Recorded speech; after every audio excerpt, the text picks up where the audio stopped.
यस्तो रिलेसनमा हुनुहुन्छ बेलैमा छोडिदिँदा हुन्छ।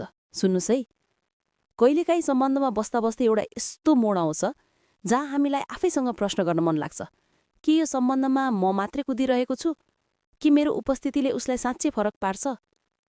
हामी मायाको नाममा यति धेरै सम्झौता गरिसकेका हुन्छौँ कि उताबाट आउने रिप्लाईलाई नै हामी माया सम्झिन्छौँ, तर वास्तविकमा बुझ्न गाह्रो भइरहेको हुन्छ। त्यसैले यदि तिमी पनि यो दोधारमा छौ भने रिलेसनसिपमा तिम्रो भ्याल्यु थाहा पाउन एउटा सिम्पल टेस्ट गर। धेरै होइन, मात्र एउटा सानो प्रयोग। 2 दिन मेसेज नगर, 3 दिन कल नगर, त्यो फोनलाई सिरानीको छेउमा राख र हेर त्यहाँ कुनै नोटिफिकेसन बस्छ कि बस्दैन।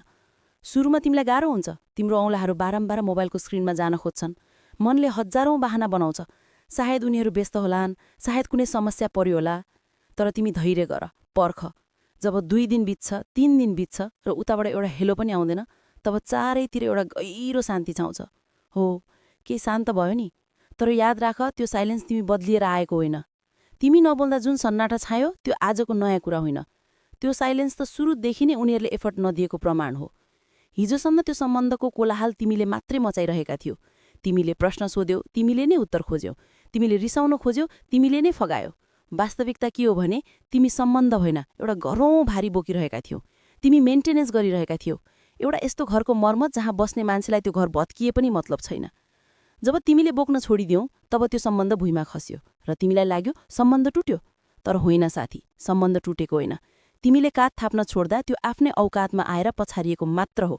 यदि त्यो सम्बन्धमा दुवैको बल हुन्थ्यो भने तिमीले छोड्दा उताबाट समातिन्थ्यो, तर यहाँ त तिमीले छोड्नासाथ सबै सकियो। त्यसैले यो नतिजा देखेर मन छानो नबनाऊ। ऐना अगाडि उभिएर आँसु नपुछ, बरु मुसुक्क हाँस। किनकि आज तिमीले सत्य देख्यौ। यो तिम्रो हार होइन, यो रिजेक्सन होइन, यो क्ल्यारिटी हो। अब यो क्ल्यारिटीलाई शक्ति बनाऊ र आफ्नो सेल्फ रेस्पेक्ट बोकेर अगाडि बढ। जसलाई तिम्रो मौनताले फरक पार्दैन उसको लागि तिम्रो शब्द खर्च गर्नुको कुनै अर्थ छैन। बुझ्नुभयो नि कुरा? ल, मेरो विचार कस्तो लाग्यो कमेन्ट गर ल, अनि मलाई फलो गरेको छैन भने फलो गर ल।